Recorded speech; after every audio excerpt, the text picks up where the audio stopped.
Hola, Sonrique, soy Mateo, y vi con mis propios ojos cómo todo un pelotón de soldados curtidos se reía de un niño de 11 años, mientras una ametralladora atascada nos sentenciaba a muerte en mitad de una emboscada. Mal sabían ellos que nuestra única esperanza estaba en las manos de aquel crío al que trataban como a un estorbo. ¿Alguna vez te has sentido invisible, justo en el momento en que sabías que tenías la única respuesta que importaba? Antes de contarte cómo Hugo usó un simple casquillo de bala para arreglar esa ametralladora y salvarnos la vida a todos, comenta aquí desde dónde nos estás viendo y suscríbete al canal. Créeme, no querrás perderte la cara que se le quedó al sargento Valverde cuando aquella máquina de guerra volvió a rugir gracias a un niño. Estábamos atrapados en una base de operaciones avanzada que no era más que un montón de sacos de arena y alambre de espino en un valle polvoriento de Afganistán. El calor era asfixiante y el aire olía a pólvora rancia y a miedo. La tensión se podía cortar con un cuchillo desde la última emboscada. Nuestra principal línea de defensa, una vieja pero fiable ametralladora M2 Browning, se había atascado. Y no de cualquier manera. Se negaba a funcionar. El cabo Jiménez, nuestro armero, un tipo normalmente orgulloso y eficaz, sudaba a mares mientras la desmontaba y montaba por tercera vez bajo la mirada impaciente del sargento Valverde.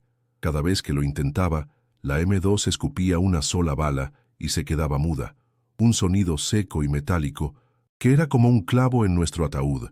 El cabo Jiménez era bueno, de los mejores, pero su frustración era palpable. Podías ver la vergüenza en sus ojos. Había seguido el manual al pie de la letra, limpiado cada pieza con un esmero casi religioso, cambiado la cinta de munición, verificado el espacio de cabeza y el tiempo como le habían enseñado en la academia. Pero la máquina se resistía. Murmuraba para sí mismo, maldiciendo al fabricante, al polvo, al calor, a su propia inutilidad.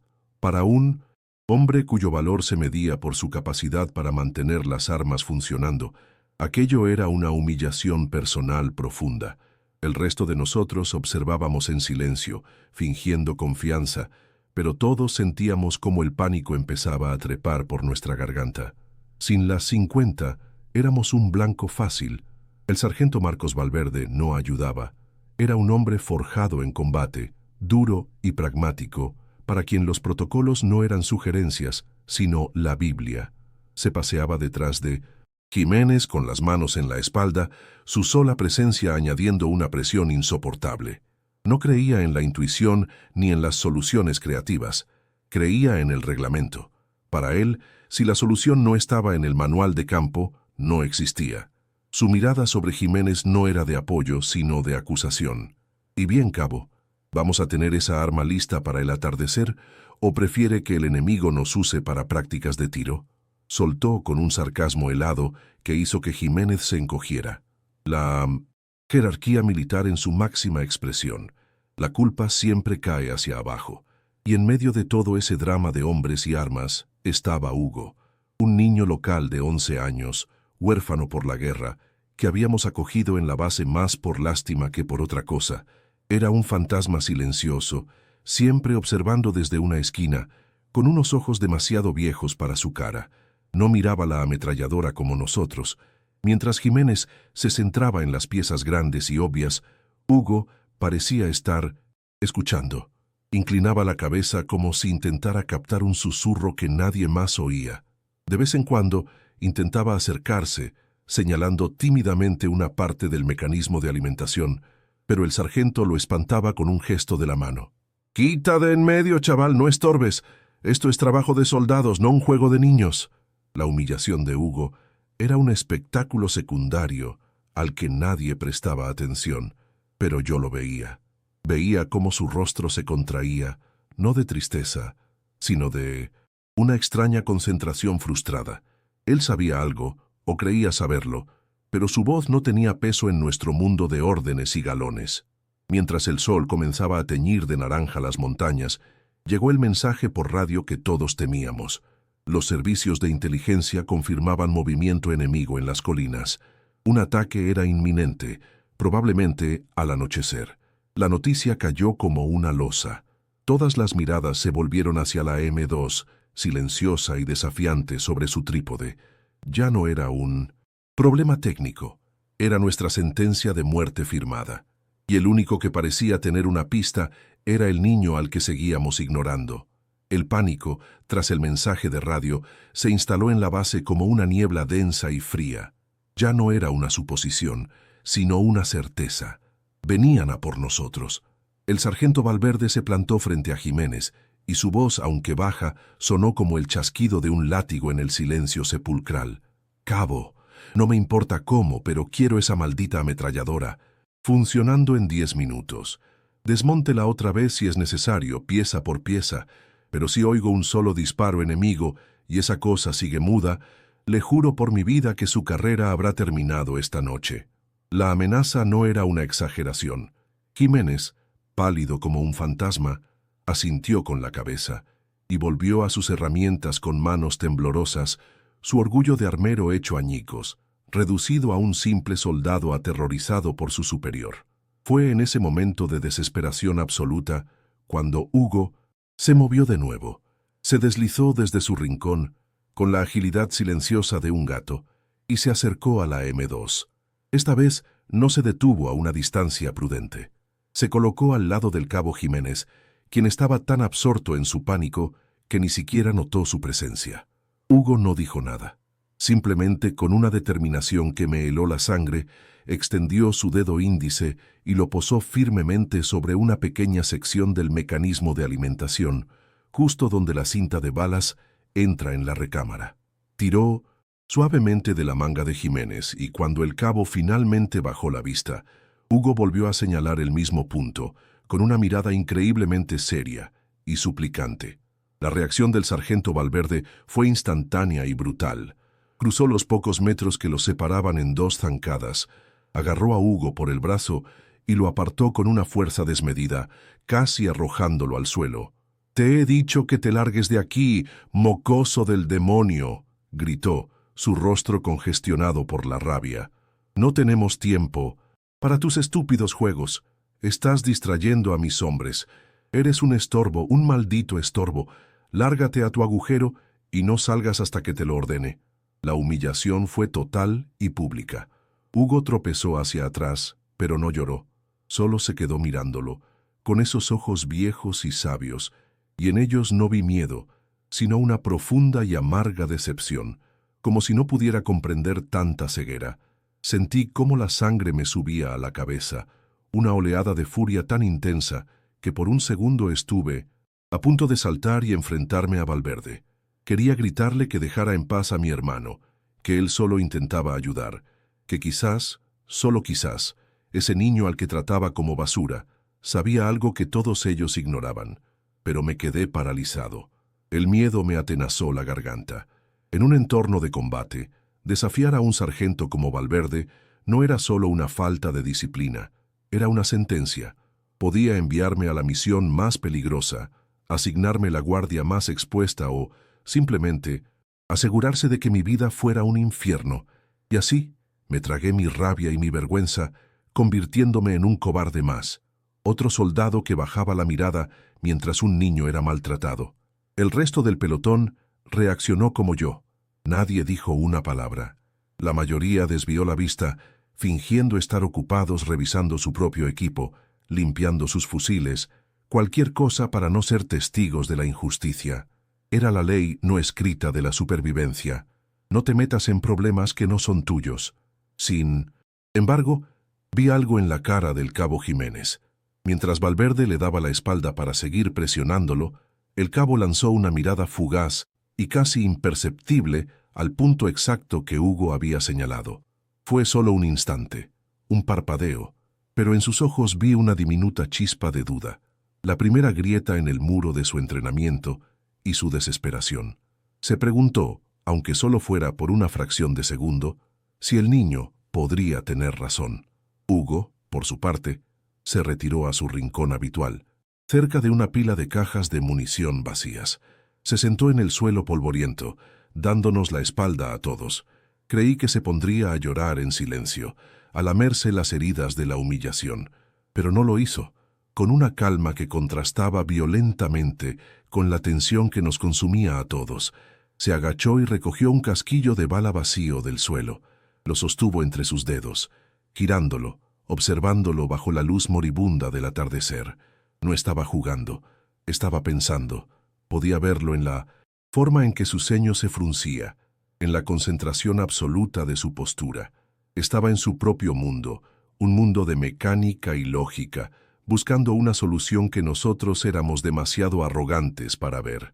Mientras el sol se hundía por completo tras las montañas, sumiendo el valle en una oscuridad ominosa, el aire se partió en dos.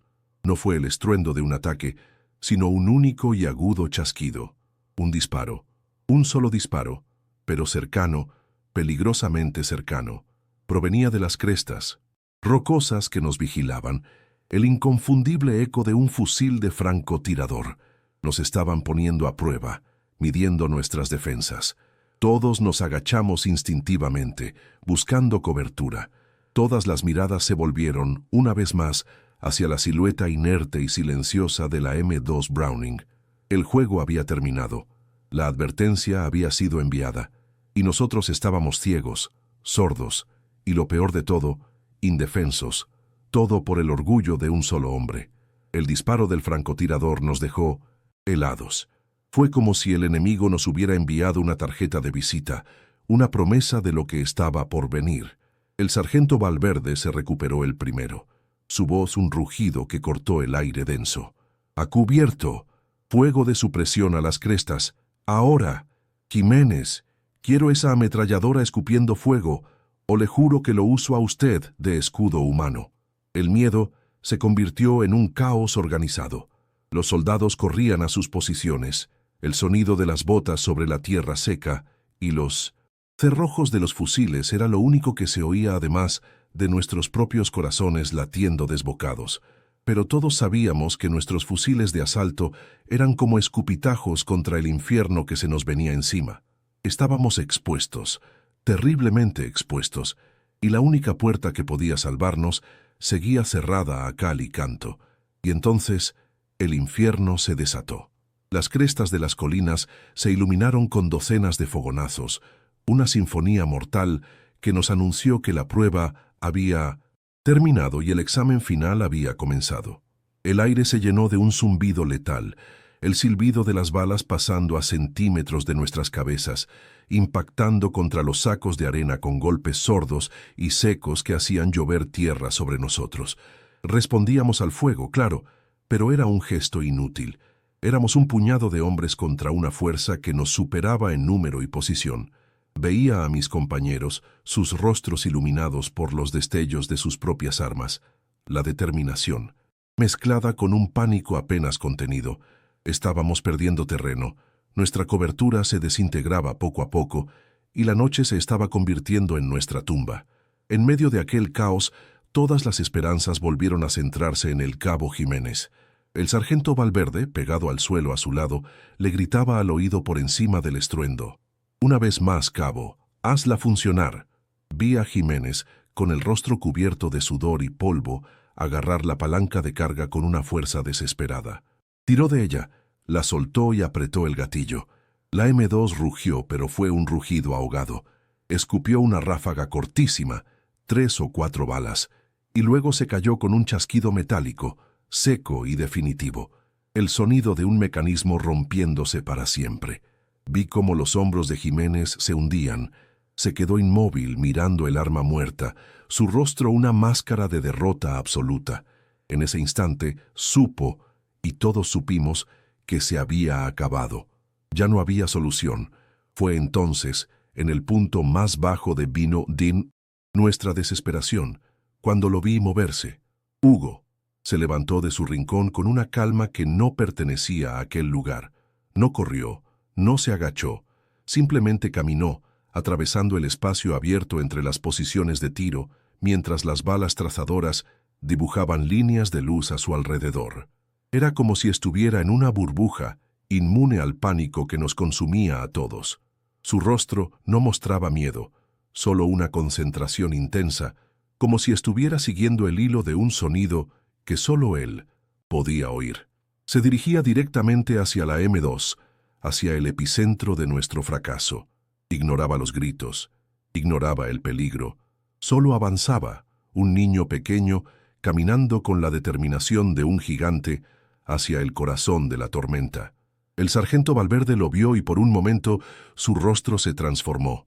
La furia del combate fue reemplazada por un pánico puro. «¡Hugo, al suelo! ¡Niño, cúbrete, joder!», le gritó, su voz desgarrada por la urgencia y el miedo. Era una orden, una súplica, el rugido de un hombre que, a pesar de su dureza, no quería ver a un niño morir delante de sus ojos.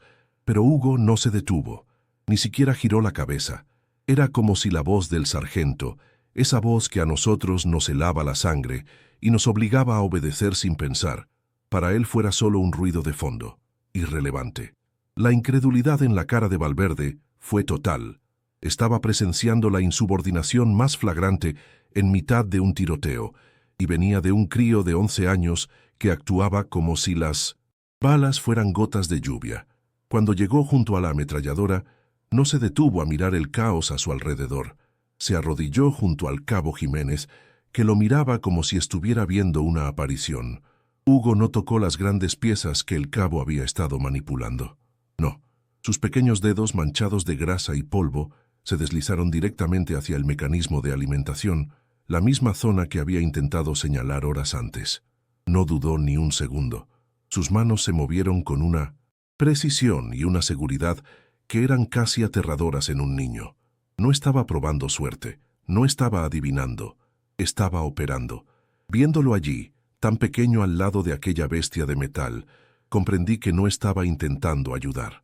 Estaba tomando el control porque sabía, con una certeza absoluta, que era el único que podía hacerlo. La mayoría de nosotros estábamos demasiado ocupados devolviendo el fuego como para darnos cuenta de lo que pasaba. Pero el cabo Jiménez sí lo vio. Lo tenía arrodillado a su lado, y vi el cambio en su rostro. La desesperación que lo había paralizado se resquebrajó. Vio la seguridad en los movimientos de Hugo, la ausencia total de pánico. Vio a un niño que no estaba jugando, sino trabajando. En ese momento, para Jiménez, el manual, el entrenamiento y las órdenes del sargento dejaron de existir. Lo único que existía era un niño que actuaba como si tuviera la respuesta, mientras él, el experto, se había quedado sin ninguna. No dijo nada, no intentó apartarlo. Simplemente se echó a un lado, dándole espacio, y observó. Fue un acto de rendición, pero también el primer destello de una fe irracional. Lo que Hugo hizo a continuación desafió toda lógica militar, toda la formación que habíamos recibido. Ignoró por completo el juego de herramientas del cabo Jiménez, esas llaves y varillas especializadas que el cabo había estado usando con tanta desesperación. En su lugar, se inclinó y recogió del suelo polvoriento un casquillo de bala vacío, uno de 1900, los pocos que la M2 había logrado escupir antes de su silencio definitivo. Lo sostuvo entre el pulgar y el índice, examinándolo por un segundo, no como un niño curioso, sino como un cirujano seleccionando el bisturí preciso.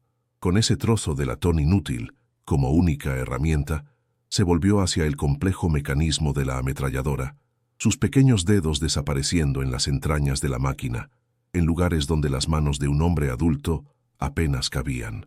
El cabo Jiménez observaba, paralizado, a centímetros de distancia. Podía ver el reflejo de las balas trazadoras en los ojos concentrados de Hugo. Todo su entrenamiento, años de manuales y protocolos, le gritaba que aquello era una locura, una pérdida de tiempo precioso mientras el enemigo avanzaba. Un niño con un casquillo de bala no podía arreglar lo que él, un armero especialista, no había podido. Sin embargo, una parte de él, la parte que se había rendido, la que había sentido la humillación de su fracaso, simplemente no podía intervenir. En un impulso protector que ni él mismo entendió, se movió ligeramente colocando su propio cuerpo entre Hugo y la dirección del fuego enemigo, ofreciéndole una precaria cobertura. No era una decisión lógica, era un acto de fe ciega en mitad del infierno. Desde su posición a unos metros de distancia, el sargento Valverde vio la escena y su rostro se contrajo en una máscara de furia e incredulidad. Ver a su armero, un cabo del ejército, no solo permitiendo sino protegiendo a Un mocoso que jugaba con el arma más vital de la base fue la gota que colmó el vaso. Iba a levantarse, a cruzar el espacio abierto y arrastrar a ese crío de allí por la fuerza, sin importarle las balas. Pero justo cuando tensó los músculos para saltar, una ráfaga enemiga impactó en el saco de arena justo delante de su cara, haciéndole retroceder instintivamente. La tierra y la tela rasgada le llovieron encima, y en esos 2 segundos de caos forzado, Hugo ganó el tiempo que necesitaba. Sí, destino, o la simple suerte del combate, acababa de intervenir. Hugo no necesitaba luz, no necesitaba ver. Su diagnóstico era táctil. Sus dedos, más sensibles que cualquier herramienta de precisión, se deslizaron por las ranuras del mecanismo de alimentación hasta que se detuvieron. Lo había encontrado. Un sonido que había escuchado, una vibración que había sentido, ahora tenía una forma física bajo su dedo. Era una pequeña rebaba de metal, casi imperceptible, en la ranura en T del cerrojo, probablemente causada por un cartucho defectuoso en la primera ráfaga. Era demasiado pequeña para ser vista en una inspección de campo, pero lo suficientemente afilada como para enganchar el borde del siguiente cartucho y atascar todo el ciclo. Con una precisión quirúrgica, Hugo introdujo el borde del casquillo de bala en la ranura y con un movimiento firme y seguro de muñeca raspó la rebaba. Oí un leve chasquido metálico, un sonido minúsculo, casi perdido en la sinfonía de la batalla. Y entonces se detuvo. Retiró la mano dejando el casquillo en el suelo. Su trabajo había terminado. El silencio que siguió a su acción fue más tenso que cualquier grito. Se giró lentamente hacia el cabo Jiménez. No hubo palabras. No eran necesarias. Simplemente levantó la vista hacia el rostro del soldado, un rostro cubierto de mugre y desesperación, y le dio un suave golpecito en el hombro. Luego señaló con la barbilla la ametralladora. El gesto era inequívoco, cargado de una certeza infantil y aterradora. Era su turno. La solución había sido entregada. Ahora solo quedaba ver si el mundo de los adultos era capaz de aceptarla, de confiar en lo imposible mientras la muerte llamaba a la puerta. Jiménez levantó la vista del arma y miró fijamente a Hugo. Vio esos ojos viejos y tranquilos, desprovistos de pánico, y por un instante el estruendo de la batalla pareció desvanecerse. En ese momento, la lógica militar, las órdenes, el miedo al sargento, todo se hizo añicos. Solo quedaba la mirada de un niño que le decía sin palabras que todo iba a funcionar. Sin dudarlo más, sin pedir permiso, sin mirar a Valverde, el cabo Jiménez se aferró a la palanca de carga de la M2. La tiró hacia atrás con una fuerza renovada, un movimiento que ya no era desesperado sino decidido. El sonido del pesado cerrojo deslizándose hacia atrás, cargando una nueva bala en la recámara, fue el sonido más nítido y esperanzador que había escuchado en toda mi vida. El sargento Valverde, al ver a Jiménez prepararse para lo que él asumía que sería otro intento inútil y desgarrador, gritó por encima del ruido, su voz rota por la frustración: «Cabo, por el amor de Dios, haga algo, dispare, lo que sea, pero dispare». No era una orden nacida de la esperanza, sino el último grito ahogado de un hombre que había perdido el control y solo podía exigir acción, cualquier acción, para llenar el vacío de su impotencia. No sabía que su orden no iba dirigida a un armero derrotado, sino a una máquina que acababa de ser susurrada de vuelta a la vida por un niño al que había despreciado. El dedo de Jiménez se curvó alrededor del gatillo. El mundo contuvo la respiración. Y entonces Jiménez apretó el gatillo. Por una fracción de segundo, el único sonido fue el chasquido seco y metálico del percutor, un ruido que se había convertido en la banda sonora de nuestro fracaso. Contuve la respiración, esperando el silencio que vendría después, el silencio que nos sentenciaría. El sargento Valverde, a su lado, tenía el rostro contraído en una mueca de desesperación, como si ya estuviera viviendo la decepción. El cabo cerró los ojos, preparándose para el impacto de otra humillación, la última y definitiva. En ese instante suspendido en el tiempo, todos nos preparamos para el final, aceptando que habíamos hecho todo lo posible y que no había sido suficiente. Pero no hubo silencio. Hubo un trueno que lo devoró todo. En lugar de un solo disparo o de un atasco, la M2 Browning despertó con un rugido que hizo temblar la tierra bajo nuestros pies. No fue un estallido corto, sino un torrente sostenido, ininterrumpido y atronador de fuego y furia. El fogonazo del cañón iluminó la noche, revelando el rostro del cabo Jiménez, una máscara de incredulidad absoluta. La culata de la ametralladora golpeaba contra su hombro con una fuerza brutal, pero él se aferraba a ella como si fuera la única cosa real en el mundo. La máquina no estaba reparada, estaba viva. Era un monstruo de acero que había vuelto de la muerte, y su voz era la canción más hermosa y aterradora que jamás habíamos oído. Era el sonido de la esperanza, un sonido que creíamos haber perdido para siempre. Aquella ráfaga interminable barrió las crestas de las colinas como la mano de un dios enfurecido. Las balas trazadoras dibujaban arcos de luz roja en la oscuridad, impactando contra las posiciones enemigas con una violencia devastadora. Vimos cómo las figuras que avanzaban se detenían, vacilaban y se desintegraban bajo la lluvia de proyectiles del calibre .50. El ataque, que segundos antes parecía una marea imparable, se rompió en pedazos. El fuego enemigo, antes coordinado y letal, se convirtió en disparos esporádicos y desesperados.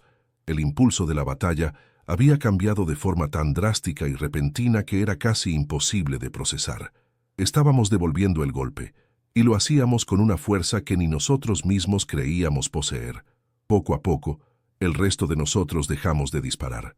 Bajamos nuestros fusiles uno por uno, y nos quedamos mirando, hipnotizados por el espectáculo. El estruendo de la Browning llenaba el mundo, y en medio de ese caos había una extraña paz. Era la paz que viene cuando el miedo a morir es reemplazado por un asombro abrumador.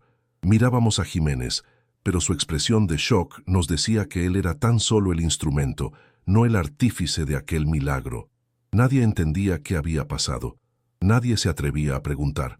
Solo escuchábamos el rugido continuo, el sonido de nuestra supervivencia, y sentíamos cómo la incredulidad se apoderaba de cada fibra de nuestro ser. Estábamos presenciando algo que iba más allá de la lógica y del entrenamiento, y entonces mi mirada, y luego la de todos los demás, se desvió del arma hacia la pequeña figura arrodillada a su lado. Hugo estaba allí, inmóvil en medio de la tormenta de casquillos calientes que salían despedidos de la ametralladora, su rostro iluminado por los fogonazos. No gritaba, no sonreía, no celebraba. Simplemente observaba las balas trazadoras volar hacia su objetivo con una calma absoluta, como si estuviera contemplando el resultado de un experimento que había salido exactamente como esperaba. Su expresión no era de triunfo, sino de una profunda y serena concentración. En su rostro cubierto de hollín, en sus ojos que reflejaban el fuego, no había un niño asustado. Había un maestro artesano contemplando su obra. Busqué con la mirada al sargento Valverde. Estaba de rodillas, completamente paralizado, con la boca ligeramente abierta. La arrogancia, la furia, la certeza de su autoridad, todo se había desvanecido de su rostro, dejando solo una expresión de pura y desnuda estupefacción. Su mirada iba del arma, que seguía escupiendo muerte sin descanso, al niño pequeño y sucio que permanecía a su lado, y de vuelta al arma. Podía ver el conflicto en sus ojos, la lucha de un hombre cuya realidad se estaba haciendo añicos, el mundo ordenado de manuales y protocolos en el que había vivido. Toda su vida acababa de ser salvado por un factor que no entraba en ninguna ecuación: la intuición silenciosa de un niño al que había humillado. Finalmente, Jiménez soltó el gatillo. El silencio que cayó sobre la base fue repentino y ensordecedor, solo roto por el eco lejano de la batalla y el zumbido en nuestros oídos. El ataque enemigo se había roto por completo. En ese silencio cargado de significado, todos los ojos estaban fijos en Hugo. Él, ajeno a nuestra atención, se agachó con calma. Recogió del suelo el casquillo de bala que había usado como herramienta y se lo guardó en el bolsillo, como si fuera un amuleto o un recuerdo preciado. Luego levantó la vista y nos miró a todos, uno por uno, con esos ojos viejos y sabios. Y en ese momento, bajo la luz de la luna, Todos en aquel pelotón entendimos que no habíamos sido salvados por un arma, sino por el niño que sabía escucharla. El silencio que vino después del último rugido de la M2 fue más pesado que cualquier explosión. El eco de la batalla se desvanecía, dejando solo el zumbido en nuestros oídos y el penetrante olor a pólvora caliente. Uno a uno, los soldados se pusieron en pie, sus movimientos lentos, casi robóticos, como si despertaran de un sueño terrible. Nadie hablaba, solo se miraban entre ellos con los ojos muy abiertos, buscando en la cara del otro una confirmación de que lo que acababa de pasar era real. Y entonces, como si una orden silenciosa hubiera sido dada por un mando invisible, todas las miradas se posaron en Hugo. Él seguía allí, arrodillado junto al arma, pequeño y cubierto de hollín. Ya no era un estorbo, ni un fantasma, era un enigma. En las caras de aquellos hombres curtidos no había gratitud todavía, sino un asombro tan profundo que rozaba el miedo. El sargento Valverde fue el primero en moverse. Se levantó, sacudiéndose el polvo de los pantalones, y caminó hacia la ametralladora. Cada paso que daba parecía resonar en el silencio sepulcral de la base. Nosotros contuvimos la respiración, sin saber si iba a gritar, a castigar o simplemente a ignorar lo que había pasado. Pero no hizo nada de eso. Se detuvo frente a Hugo y se quedó mirándolo fijamente por un largo momento que pareció una eternidad. Luego, ante la mirada atónita de todo el pelotón, el sargento, el hombre de hierro que se regía por el manual, dobló lentamente una rodilla y se puso a la altura del niño. No dijo una palabra. Solo extendió su mano y con una delicadeza que nunca le habría creído capaz, le limpió una mancha de hollín de la mejilla. Fue un gesto que lo cambió todo, una rendición silenciosa y una disculpa que valía más que 1000 palabras. Al día siguiente, la atmósfera en la base era irreconocible. La tensión había sido reemplazada por una calma extraña, casi reverencial. Vi al cabo Jiménez acercarse a Hugo, que estaba sentado intentando limpiar las piezas de un viejo generador de campo. Jiménez no llevaba su aire de superioridad habitual. En sus manos tenía un manual técnico, los esquemas de un motor diésel. Se sentó a su lado y en lugar de darle órdenes le abrió el libro por una página llena de diagramas complejos. «Mira, chaval», le dijo en voz baja, con un respeto que le salía de las entrañas. «Este trasto hace un ruido raro al arrancar en frío, justo aquí», y señaló un punto en el esquema. No le estaba enseñando, le estaba pidiendo consejo. El armero del pelotón, el experto, estaba consultando a un niño de 11 años. En ese momento supe que mi hermano ya no necesitaría que yo lo defendiera nunca más. El cambio se extendió como la pólvora por todo el pelotón. Hugo dejó de ser el niño invisible al que todos apartaban con un gesto de fastidio. De la noche a la mañana se convirtió en una especie de tesoro que todos sentían la necesidad de proteger. Los soldados le guardaban la mejor parte de sus raciones, se aseguraban de que tuviera la manta más gruesa por la noche y nadie volvía a alzarle la voz. Empezaron a llamarle el pequeño ingeniero o a veces, con una sonrisa cómplice, el doctor de las 50. Ya no era un extraño. Se movía entre nosotros con una nueva confianza, y nosotros lo observábamos con una mezcla de cariño y un respeto casi supersticioso. Era nuestro amuleto de la suerte, la prueba viviente de que a veces las respuestas no vienen de arriba, sino del lugar más inesperado. Una noche, un par de semanas después del ataque, el sargento Valverde llamó a Hugo a su tienda. Yo lo seguí a una distancia prudente, demasiado curioso para quedarme atrás. Dentro, a la luz de un candil, Valverde estaba sentado en una caja de munición. No hubo ceremonia ni discursos. Simplemente sacó algo de su bolsillo y lo puso en la pequeña mano de Hugo. Era su propio distintivo de unidad, la insignia de tela que llevaba cosida en el uniforme, desgastada por el sol y el combate. «Esto no se lo dan a cualquiera, ¿entiendes?», le dijo con su voz grave, mirándole a los ojos. «Esto te hace uno de los nuestros». Hugo miró la insignia y luego al sargento, y por primera vez desde que lo conocía vi a mi hermano sonreír. No era una medalla oficial, pero para todos nosotros, en aquel rincón olvidado del mundo, valía más que cualquier condecoración. Hugo nunca volvió a ser el mismo, y nosotros tampoco. Se convirtió en una leyenda silenciosa en aquella base, el niño que susurraba a las máquinas y las convencía de volver a la vida. Su presencia nos recordaba cada día que el valor y el conocimiento no entienden de edad, ni de rangos, ni de manuales. Aquella noche, bajo una lluvia de fuego, aprendimos una lección que ninguna academia militar podría enseñar, que la verdadera pericia no siempre se forja en el entrenamiento o se escribe en los libros, sino que a veces se encuentra en las manos silenciosas y atentas de aquellos que simplemente saben escuchar el corazón de una máquina. Una lección que nos salvó la vida y que, estoy seguro, ninguno de nosotros olvidará jamás, por muchos años que pasen. Aquel recuerdo nunca se desvaneció. Se convirtió en una leyenda dentro del pelotón, la historia del Doctor de la 50. Un relato que los veteranos contaban a los novatos no para alardear de combate, sino como una lección de humildad. Cada vez que esa M2 Browning rugía en los entrenamientos, su sonido ya no era solo el de un arma, sino un eco de aquella noche. Era el recordatorio de que en la guerra, como en la vida, las soluciones más importantes a veces no provienen de la fuerza bruta ni del estricto cumplimiento de las reglas, sino de la intuición silenciosa, de la capacidad de escuchar lo que nadie más oye. La base entera había presenciado cómo el orgullo de hombres entrenados para matar se arrodillaba ante la sabiduría innata de un niño que solo quería arreglar lo que estaba roto.